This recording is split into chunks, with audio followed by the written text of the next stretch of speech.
ये बूढ़ा बंदर बच्चों को नारियल तोड़ने का तरीका बताता है बिना सूरज की रोशनी में गए, लेकिन वो खुद एक भी नारियल को पकड़ नहीं पाता और लाल बंदर रोशनी में जाता है और एक ही बार में सारे नारियल तोड़ देता है और वो सारा नारियल इस बूढ़ा बंदर के ऊपर गिरता है। लेकिन उस लाल बंदर को बहुत डांट पड़ती है और तभी एक राक्षस झरने के पीछे वाली गुफा से उनके इलाके में आता है और एक बच्चे को ले जाता है खाने के लिए।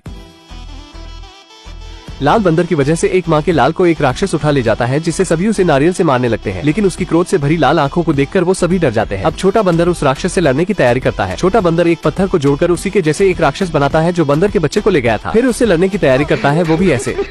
समय बीतता है और अब बंदर थोड़ा बड़ा हो चुका है, लेकिन उस पत्थर की मूर्ति से लड़ने का अभ्यास अभी भी उसका जारी है। लेकिन फिर से वो राक्षस उनके जंगल में आता है एक बच्चे को लेने, लेकिन तभी वो लाल बंदर उसके सामने आता है और लड़ने लगता है नारियल से। लेकिन उससे उसका कुछ नहीं होता और राक्षस लाल बंदर को पीटकर एक बंदर के बच्चे को ले जाता है। वो उसे बचाने की बात करता है, लेकिन बूढ़ा बंदर कहता है तुम उसे नारियल से हराओगे बेवकूफ। तभी एक छोटा बंदर कहता है अगर इसे ड्रैगन किंग से हथियार मिल जाए तो शायद उस राक्षस को हरा सकता है। लाल बंदर बिना वक्त गवाए समुद्र में छलांग लगाता है और ड्रैगन किंग के इलाके में पहुंच जाता है। अपने सामने वो एक विशाल छड़ी को देखता है जो उससे बातें करता है। छड़ी उस लाल बंदर से कहता है मैं तुम्हारा ही इंतजार कर रहा था 5000 सालों से। वो जैसे ही अपना हाथ इस छड़ी पर रखता है तो छड़ी काफी तेज हिलने लगती है, जिससे पूरा ड्रैगन शहर हिलने लगता है और छड़ी काफी छोटी हो जाती है। ड्रैगन किंग को यकीन ही नहीं होता कि उसकी छड़ी एक बंदर चुरा रहा है। वो बंदर छड़ी लेकर अपने इलाके में पहुंचता है, जिससे किसी को यकीन ही नहीं होता कि इतनी शक्तिशाली छड़ी इस झींगुर के पास है। अब वो छड़ी बंदर को झरने के अंदर पहुंचा देती है, जहाँ राक्षस उस बच्चे को ऊपर लटका के रखा था और नीचे पानी उबल रहा था। लेकिन बच्चे को निकालने के दौरान राक्षस वहाँ आ जाता है। छड़ी उस ताले को जल्दी से तोड़ता है और बंदर उस बच्चे को उबलते हुए पानी में गिरने से बचा लेता है। राक्षस लाल बंदर पर हमला कर देता है, लेकिन लाल बंदर अब वहाँ से भागना चाहता था, लेकिन छड़ी लाल बंदर को भागने से रोकता है, क्योंकि जानता है अगर आज ये बच गया तो बच्चों को खाता ही रहेगा। वो उससे लड़ने लगता है, जिससे बंदर को भी पता चलता है कि इसे हरा कर मारना होगा। वो छड़ी का सही इस्तेमाल करता है, जिससे उसके सारे कंगन टूट जाते हैं और फिर लाल बंदर उस राक्षस को हराने के बाद बच्चे को सही सलामत अपने इलाके में लाता है। तो उसे देखकर सभी वानर उसका नाम मंकी किंग रखते हैं। लेकिन वो बूढ़ा बंदर मंकी किंग से कहता है तुमने सिर्फ एक राक्षस को मारा है, ऐसे सैकड़ों राक्षसों को मारोगे तब जाकर देवताओं की नजर पड़ेगी तुम पर। मंकी किंग कहता है अब एक दो नहीं बल्कि 100 राक्षसों को अकेले ही मारूंगा। किसी भी तरह 99 राक्षसों को तो मंकी किंग मार देता है, लेकिन अब उसे आखिरी राक्षस को मारना है और उसी को मारने के लिए वो एक शापित गाँव में जाता है, जहाँ राक्षस बच्चों को खाया करता है। मंकी किंग गाँव वालों से कहता है राक्षस को मारने के बाद मुझे सिर्फ अपनी तारीफ चाहिए जो गाँव वालों के सामने होनी चाहिए। उस पर कोई यकीन ही नहीं करता कि ये झींगुर किसी राक्षस को हरा सकता है और उसकी ओर से एक लड़की बोलती है कि ये मंकी महान है और ये इस राक्षस को मार देगा। मंकी किंग कहता है मैंने अभी 99 राक्षसों को मारा है। मंकी किंग देखता है कि राक्षस बच्ची को खाने वाला है, इसलिए वो जाकर बच्ची को ही मार देता है और हमें बाद में पता चलता है कि वो छोटी बच्ची ही राक्षस है, क्योंकि मंकी किंग वो देख सकता है जो आम इंसान नहीं देख सकता। राक्षसी अपने असली रूप में आकर मंकी किंग से लड़ने लगती है, जिससे पूरे गांव में आग लग जाती है। मंकी किंग उस राक्षसी से कहता है कि अगर तुम मेरी छड़ी 2 मिनट के लिए पकड़ ली तो ये छड़ी तुम्हारी। राक्षसी जैसे ही हाथ से पकड़ती है तो छड़ी उसे घुमाकर तुरंत ही राक्षसी को जमीन के अंदर समा देती है, जिससे राक्षसी नीचे फंस जाती है और मंकी किंग की जीत होती है। गांव वाले तो उस राक्षसी से बच गए थे, लेकिन गांव पूरी तरह से जलकर राख हो चुका था। अब मंकी किंग की झूठी तारीफ होती है। ड्रैगन किंग गांव के बाहर से कहता है आग उगलने वाली लड़की भी उसका कुछ नहीं बिगाड़ सकी और अपने चेलों से कहता है गाँव की ओर। मंकी किंग को एक औरत कहती है अब तक तुम्हें लेने के लिए अमर जीव आए क्यों नहीं, और तभी वहाँ ड्रैगन किंग पहुँच जाता है। वो मंकी को कहता है तुम कोई हीरो नहीं बल्कि एक चोर हो। मंकी किंग छड़ी से पूछता है क्या तुम इस झंडू को जानते हो। छड़ी उसे बताता है ये मुझे किडनैप करके जबरदस्ती रखा था। फिर ड्रैगन किंग छड़ी को कहता है तुमने तो मुझसे कभी बात नहीं की। इसका मतलब छड़ी उसी से बात करेगी जो उसका असली मालिक है, यानी जिसे छड़ी अपना मानती है। और तभी ड्रैगन किंग की चमड़ी सूख कर पापड़ होने लगती है, जिससे वो अपने बाथ टब में जाता है जिसमें थोड़ा पानी है। लेकिन वापस आने के बाद वो सभी को अपनी ओर आकर्षित करता है, जिससे उसके चेले मंकी किंग की छड़ी को चुरा लेते हैं। मंकी किंग अपनी छड़ी को वापस लेने की पूरी कोशिश करता है, जिससे वो सफल भी हो जाता है। मंकी किंग को कब्रिस्तान के जरिए नर्क लोक जाना होगा मृत्यु सूची से अपना नाम मिटाने के लिए, क्योंकि ड्रैगन किंग गांव में ही मंकी किंग को बताता है अमर जीवों का नाम मृत्यु लिस्ट में नहीं होता। मंकी किंग को पढ़ना नहीं आता, इसलिए वो लड़की को अपने साथ चलने की अनुमति दे देता है। वो दोनों नर्क लोक जाने के लिए कब्रिस्तान तक पहुँच जाते हैं और देखते हैं किसी की आत्मा एक पानी से भरे टैंक में जाती है। लड़की कहती है हम नीचे कैसे जाएंगे। मंकी किंग कहता है ये छड़ी एक VIP पास की तरह है जो हमें किसी भी दुनिया के कोने तक पहुंचा सकती है और मुर्दों की दुनिया में भी। अब वो दोनों अपने चेहरे पर राख लगाकर नीचे पहुंच जाते हैं, जहां अनगिनत आत्माएं लाइन लगाकर खड़ी थी, जिसका फैसला वहां का फरिश्ता करता है जिसका नाम है यामा। मंकी किंग बिना लाइन में लगे आगे की ओर बढ़ता है, वो भी ऐसे। आगे जाने पर मंकी किंग को पता चलता है कि यहाँ कोई जीवित आया तो उसकी मौत पक्की है, इसलिए वो अपने साथ आई लड़की को चारा बनाता है। वो अपने थूक से उसके चेहरे पर लगे राख को मिटाता है और सभी को बताता है ये बिटिया जीवित है और लाइन तोड़कर सबसे आगे आ चुकी है चीटिंग करके। इतना कहने पर सारी आत्माएं उसे घेरने लगती है और मौत का फरिश्ता भी उस पर गुस्सा करता है। लड़की बताती है मैं अभी मरी हूँ। मौत का फरिश्ता पूछता है कैसे मरी तुम। लड़की बताती है मैं एक पहाड़ से पानी में गिरी जिसमें शार्क थी बिना दांत वाली, और मेरे ऊपर एक घर गिरा और मैं डूब कर मर गई।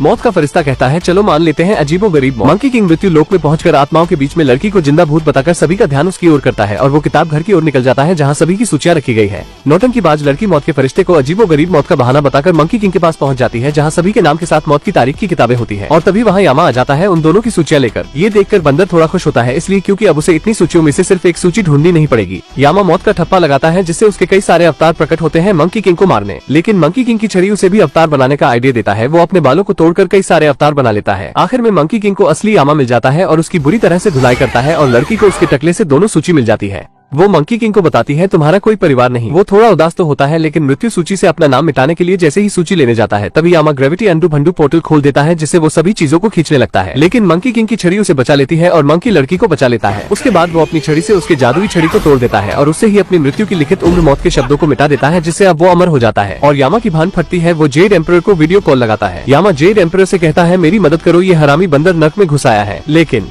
मंकी किंग जेड एम्परर से कहता है एक अच्छी खबर है, पहले सभी अमर जीवों को इकट्ठा कर लो, मैं पधारने वाला हूँ और हम पड़ोसी होंगे। जेड एम्परर कहता है भूल जाओ, तुम सिर्फ एक बंदर हो, ना कि कोई बजरंगबली, और तुम हमारे जैसे नहीं हो। मंकी किंग कहता है मैंने तो अपना नाम सूची से काट दिया है। जेड एम्परर कहता है उससे तुम सिर्फ आधे अमर जीव हुए, तुम बुढ़ापे से नहीं मरोगे, लेकिन तुम्हें कोई हराकर मार सकता है। फिर मंकी किंग लड़की की तरफ देखने लगता है। लड़की कहती है ऐसे मत देखो, मैं बंदरिया नहीं हूँ। मंकी किंग जेड एम्परर से पूछता है क्या कुछ ऐसा है जिससे कोई पूरा अमर हो सके। जेड एम्परर कहता है नहीं, ऐसा कुछ नहीं है, नामुमकिन। लेकिन यामा बताता है गुरुजी हमारे पास अमर होने वाली नुस्खे की किताब है ना। मंकी किंग छड़ी से कहता है दरवाजा और लड़की से कहता है किताब और खुद से कहता है चल मारता हूँ यार। यामा उन दोनों को धनुष बाढ़ लेकर दौड़ा लेता है और बंदर आत्माओं को मारते पीटते हुए आगे बढ़ता है। बंदर छड़ी को आगे फेंकता है और वो बड़ी होने लगती है। वो दोनों छड़ी की मदद से जमीन के नीचे से ऊपर की ओर आ जाते हैं।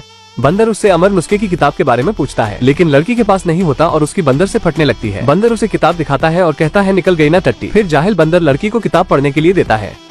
लड़की पढ़ती है। पूरा अमृत तभी मिलता है जब कोई जादुई बीज खाए जो उगता है अनंत जीवन के मंत्र मुक्त बागान में। बंदर पूछता है ये कहाँ है। लड़की बताती है ये पता करने में समय लगेगा। बंदर उससे कहता है अगर 5 मिनट में नहीं बताए तो मेरी लाठी तुम्हारी खोपड़ी। लड़की एक तालाब के पास जाती है और जादुई सीसी से कुछ बूंद तालाब में डालती है और उसमें से ड्रैगन किंग का साया दिखता है आईने के रूप में। और हमें पता चलता है कि ये लड़की उस ड्रैगन किंग से मिली हुई है जो मंकी किंग की छड़ी चुराना चाहता है। लेकिन मंकी किंग इस लड़की पर बहुत भरोसा करता है अपनी बहन समझकर, क्योंकि मंकी किंग के ना ही माँ बाप है और ना ही कोई दोस्त। असल में लड़की अभी ड्रैगन किंग की प्यादी है। कुछ दिन पहले जब ड्रैगन किंग उसके गाँव से की खोज में गुजर रहा था तो लड़की उसे रास्ते में रोक लेती है। लड़की उससे बारिश करवाने की भीख मांगती है। ड्रैगन किंग उसे ही खाने जाता है। लड़की गांव को भूलकर अपनी ही जान की भीख मांगने लगती है। ये देवता बज्र कमीना है। ड्रैगन किंग उसे छड़ी चुराने का काम देता है जो मंकी किंग के पास है। लड़की इस बात को मान जाती है और अब हम वर्तमान में देखते हैं कि लड़की मंकी किंग को उस जगह ले जाती है जहाँ ड्रैगन किंग चाहता है, यानी कि मृत्यु नुस्खे की किताब के अनुसार नहीं चलकर वो बंदर को दूसरी जगह ले जाकर फंसाना चाहती है। मंकी किंग उसे अपनी पीठ पर बैठा कर आगे बढ़ता है उससे रास्ता पूछते हुए। लड़की उससे कहती है और धीमे नहीं चल सकते क्या। इतना सुनते ही नटखट बंदर उसे पूरी तेजी से आगे ले जाने लगता है जिससे वो पके हुए आम की तरह नीचे गिर जाती है। लेकिन मंकी किंग इस बात से अनजान होता है। जब वो आखिरी पेड़ पर पहुंचता है तो पूछता है हमें जंगल में जाना है या रेगिस्तान में। जवाब ना मिलने पर वो पीछे देखता है। वो कहता है इतने सारे पेड़। लड़की जिस टहनी को पकड़कर लटकी हुई थी वो भी टूटने लगती है। मंकी किंग उसे पैदल चलकर ढूंढता है, लेकिन जैसे ही वो हाथ फैलाता है किस्मत से लड़की उसके ही गोद में गिरती है। मंकी किंग कहता है तुम कहाँ से टपकी। लड़की उसे कहती है तुम महाचूतिया हो। बंदर कहता है शकल की भी तारीफ करो। लड़की कहती है शकल और अकल दोनों गधे जैसी है। दूसरी तरफ ड्रैगन किंग अपने चमचों से कहता है मैं एक ही पेड़ के फलों में जहर डाल सका, और जैसे ही मंकी किंग उसे जादुई बीज समझकर खाएगा वो सीधा नर्क लोक से धारेगा। वो एक लाइट की रोशनी को उस पेड़ की ओर करता है जिसमें जहर है, लेकिन ड्रैगन किंग की चमचे से वो लाइट गिर जाती है जिससे वो दूसरे पेड़ की तरफ रोशनी को कर देता है। मंकी किंग वहां पहुंचता है तो ड्रैगन किंग के दोनों चमचे उसे बताते हैं हम यहाँ के रखवाले हैं, और वो उसे लाइट वाले पेड़ से जादुई फल को खाने के लिए कहते हैं। मंकी किंग तुरंत उस पेड़ के फल को खा लेता है और लड़की से पूछता है क्या मैं अमर लग रहा हूँ। जब मंकी किंग को कुछ नहीं होता तो दोनों चमचों में बहस होने लगती है कि दूसरे वाले में जादुई बीज है। उनमें से एक फल खाता है दूसरे पेड़ से, जिससे वो पूरे नशे में होकर एक पेड़ से चिपक जाता है अपनी एक्स को समझकर। अब मंकी और ड्रैगन का चमचा दोनों साथ में वही फल खाते हैं जिससे वो भी नशे में घुल जाते हैं। उसके बाद ड्रैगन किंग खुद छड़ी लेने आता है, लेकिन मंकी किंग उसे भी फल खिला देता है जिससे वो भी नशे में दिमागी संतुलन खो देता है। मुझे समझ नहीं आता इस फल में जहर मिलाया था या पैसा ठावा। अब ड्रैगन किंग अपनी टीम लेकर नहाने के लिए चला जाता है और बंदर उस लड़की से कहता है हम दोस्त नहीं हैं, बल्कि हम तीनों एक परिवार हैं। बंदर के बेहोश होने के बाद जब लड़की छड़ी को चुराने की कोशिश करती है तभी मंकी किंग को होश आ जाता है और तब उसकी छड़ी उस किताब की ओर इशारे करती है, और दोनों में बहस होने के बाद मंकी किंग कहता है शायद मैं कभी अमर ना हो सकूं, लेकिन उसकी छड़ी उस किताब की ओर इशारे करती है और मंकी किंग लड़की को किताब पढ़ने के लिए कहता है। लड़की पढ़ती है अमृत विभाग की मुख्य अधिकारी जादूगरनी स्वर्ग की रानी अक्सर अपना प्रसिद्ध अमृत का उत्पादन करती है, यानी कि स्वर्ग में उसे अमृत मिल जाएगा। मंकी किंग इतना सुनते ही खुश होकर लड़की को अपने पीठ पर लादकर मंकी किंग झींगा लाला झिंग जंपिंग करते हुए स्वर्ग की ओर उड़ान भरता है। लड़की नर्क और स्वर्ग का सफर कर रही है, वो भी जिंदा। वो दोनों बादल पर उतरकर स्वर्ग की रानी को देखते हैं जो कुछ जादुई जड़ी बूटी लेने चली जाती है। अब दोनों दरवाजे पर पहुंचते हैं लेकिन दरवाजा लॉक होता है। मंकी किंग पास में रखे मूर्ति को हटाता है और उसे दरवाजे की चाबी मिल जाती है, लेकिन अंदर जाने के बाद बंदर कहता है यहाँ कहीं न कहीं अमर होने का अमृत छिपा हुआ है। वो एक सीसी को उठाकर पीने जाता है, तभी लड़की उसे मना करती है, लेकिन वो सीसी में रखे दवा को सूंघ लेता है जिससे उसका शरीर और दिमाग दोनों छोटे हो जाते हैं। और छोटे होने के बाद बंदर सारे सीसियों को गिराने लगता है और उस कमरे में काफी उधम मचाता है। वो टेबल पर रखे जादुई फल को खाता है जिससे वो अलग अलग जगह पर टेलीपोर्ट होता है और लड़की के हाथ भी एक फल लग जाता है और वो खुद के पास रख लेती है, लेकिन बंदर एक पिंजरे के अंदर टेलीपोर्ट हो जाता है जिससे वो फंस जाता है, जिसका फायदा उठाकर लड़की उसकी छड़ी को लेकर जाने लगती है। लड़की उस छोटे बंदर से कहती है मुझे मेरे गाँव वालों को बचाना ही होगा। वो उसे छोड़कर उसकी छड़ी को लेकर जाने लगती है, लेकिन बंदर पास में रखी वही सीसी की फिर से सुगंध ले लेता है जिससे वो अपने पहले के आकार में हो जाता है। उसकी छड़ी खुद उसके पास आ जाती है और मंकी किंग लड़की को कहता है ये क्या उधम मचा दिया है तुमने, हम यहाँ सिर्फ मेहमान हैं। लेकिन तभी वहाँ स्वर्ग की रानी आ जाती है और दोनों को कहती है मैं तुम्हें ऐसा सबक सिखाऊंगी कि तुम जिंदगी भर शर्म से मुंह छुपाते फिरोगे। मंकी किंग कहता है ऐसी नौबत ही नहीं आएगी क्योंकि मैं पैदा ही बेशर्म हुआ हूँ। वो अमृत बनाने की प्रक्रिया को चालू रखते हैं। लड़की जो कहती है बंदर लड़ाई के दौरान ही उसे सब कुछ देता रहता है, लेकिन आखिरी चीज का रस जमा हुआ रहता है, तो मंकी किंग उसे अपनी छड़ी दे देता है जो छोटे आकार में हो जाती है और लड़की उससे सारी सामग्री को मिला देती है। लेकिन जब मंकी किंग को चखने के लिए देती है तो स्वर्ग की रानी उसे नष्ट कर देती है जिससे मंकी किंग को कुछ नहीं मिलता। इसे कहते हैं मुंह को आया पर कुछ ना लगा। मंकी किंग को एक घुसा मारती है जिससे वो अंतरिक्ष में पहुंच जाता है। उसके बाद देवी उस लड़की से पूछती है अब तुम्हारा दोस्त तुम्हें बचाने कैसे आएगा। लड़की कहती है मैं सिर्फ उसकी नौसिखिया अचेली हूँ।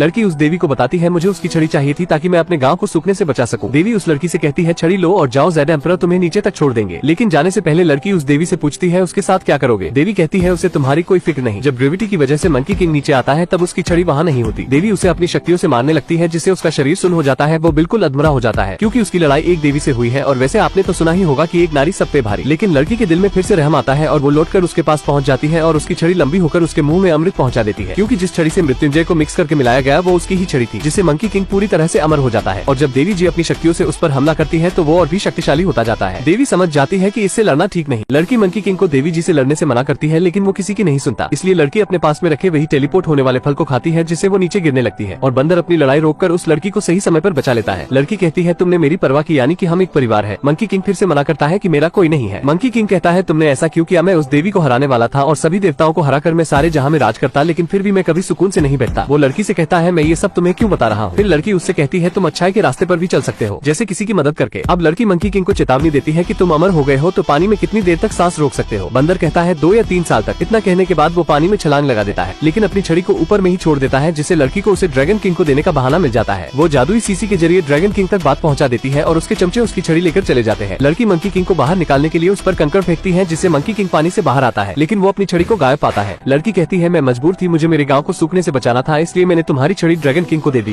मंकी किंग गुस्से में कहता है मैं तुम्हारे गाँव पर मुँह दूंगा और वो बाढ़ से बच जाएगा। वो लड़की से सीसी लेता है और उसे पानी में फेंकता है जिससे ड्रैगन किंग का प्रतिबिंब बाहर आता है। ड्रैगन किंग बंदर से कहता है मैंने अपनी छड़ी के लिए खुशी में एक समारोह रखा है जिसमें तुम इनवाइटेड नहीं हो। और लड़की से कहता है मैं तुम्हारे गाँव को बर्बाद कर दूंगा और साथ में पूरी दुनिया को भी। मुझे पहले से ही शक था ये देवता हद कमीना है। फिर लड़की कहती है हमें उसे रोकना होगा, लेकिन मंकी किंग गुस्से में उस जगह पर उछलता है जिससे एक नुकीला पत्थर लड़की पर गिरने ही वाला होता है कि मंकी किंग उसे पकड़ लेता है। वो हल्के हाथ से पत्थर को ऊपर फेंकता है और ड्रैगन किंग से लड़ने के लिए चला जाता है। यहाँ बादल के ऊपर स्वर्ग की रानी ज़ेड एम्परर के पास शिकायत लेकर आती है कि एक बंदर ने उसका घर तोड़ दिया। ज़ेड एम्परर कहता है एक मामूली बंदर ने तुम्हारा घर तोड़ दिया और तुम कुछ ना कर सकी, लेकिन मंकी किंग की छड़ी बड़ी हो रही है जिससे बड़ा तूफान उठने वाला है और गांव के कुछ लोग अपने सामने आ रहे मौत का तूफान देख रहे हैं, क्योंकि समुद्र का तूफान मौत का तूफान होता है जो किसी भी चीज को अपने मौत के चादर में लपेट लेता है। ड्रैगन किंग फूलकर गुब्बारा हो जाता है और गांव वालों को चेतावनी देता है कि तुम सब पर महान ड्रैगन किंग का कहर बरसेगा। लेकिन तभी झिंगुर सा मंकी किंग आकर ड्रैगन किंग को कहता है ओए झिंगुर। मंकी किंग पूछता है मेरी छड़ी कहाँ है, लेकिन ड्रैगन किंग उससे कहता है मैंने तुम्हें नेवता नहीं दिया था और उसे एक फूंक मारता है जिससे वो पानी के बहाव के साथ बह जाता है। ड्रैगन किंग इतना विशाल हो चुका था कि वो ड्रैगन किंग के आगे एक झिंगुर सा लग रहा है, लेकिन मंकी अपने कई अवतार के साथ आता है और फूले हुए ड्रैगन को चारों ओर से मारता है। लड़की वापस अपने गाँव आकर सभी को बचाने की कोशिश कर रही है। ड्रैगन किंग बंदर के अवतारों को आसानी से मार रहा है। जब बार बार बंदर को मारने के बाद भी उसे बंदर जीवित दिखाई देता है तो वो पूछता है तुम मरते क्यों नहीं। मंकी किंग बताता है मैं अमर हूँ भोपाड़ी के। जब मंकी पानी में गिरता है तो लड़की ड्रैगन किंग से कहती है अगर आप मेरे गाँव को छोड़ दोगे तो मैं उसकी कमजोरी बताऊंगी। ड्रैगन उसकी बात मान जाता है। लड़की के बताने के बाद जब ड्रैगन किंग उस पर बिजली से वार करता है तो मंकी किंग बेहोश होकर पानी के नीचे गिरने लगता है, लेकिन उसका साइज और भी बड़ा होता जाता है, यानी कि वो और भी शक्तिशाली हो रहा है। और जब मंकी की आंख खुलती है तो ड्रैगन शहर के पानी की गहराई में वो अपनी छड़ी को फिर से पाता है। ड्रैगन किंग लड़की से कहता है मेरी मदद करने के लिए शुक्रिया, लेकिन लड़की कहती है मैंने तुम्हारी मदद नहीं बल्कि उसकी की। जब वो अपनी छड़ी लेकर बाहर आता है तो ड्रैगन किंग को पीटने लगता है, लेकिन ड्रैगन उसकी छड़ी छीन लेता है और छड़ी उसकी दोनों हाथों को नचा देता है, जिससे वो लूला हो जाता है। उसके बाद मंकी उसे इतना बेरहमी से मारता है कि उसके शरीर की सारी हवा निकल जाती है। वो मंकी किंग से कहता है रख लो छड़ी, लेकिन कभी कभी उसे अपने मायके भेज देना। मंकी उसे अपने पैरों से कुचल देता है, जिससे वो एक छिपकली के बराबर होकर भागता है। लड़की मंकी को रुकने को कहती है, लेकिन मंकी अपना आपा खो देता है और वो ऊपर के सारे देवताओं को चेतावनी देता है कि अब तुम्हारी बारी। इस बार जब मंकी अपनी आंखों की लेजर से उस देवता के महल पर वार करता है तो उसका घर आधा गिर जाता है। गुस्से में वो आपातकालीन वाला भोंपू बजाता है। बुद्धा को बुलाने के लिए, बंदर को उसकी औकात दिखाने के लिए तीनों लोग के देवता आते हैं, लेकिन मंकी अपनी छड़ी को बड़ी करके उन्हें लपेट लेता है और घुमा के बिल्कुल छोटा कर देता है और फिर उन्हें चबाकर फेंक देता है। लड़की देखती है कि बुद्धा आ चुके हैं मंकी किंग को खत्म करने। वो जैसे ही उसके ऊपर हाथ रखने जाते हैं तभी लड़की उन्हें रोकती है। वो बताती है मंकी किंग वैसा नहीं है, वो परवाह करता है, उसे हर किसी ने दुकारा है, किसी ने उसे अपनापन का एहसास नहीं दिलाया, इसलिए वो ऐसा कर रहा है, वो भटक गया है। बुद्धा लड़की से कहते हैं अगर वो सही है तो उसे सही रास्ता दिखाओ। वो लड़की को खुद के अंदर समा लेते हैं, जिससे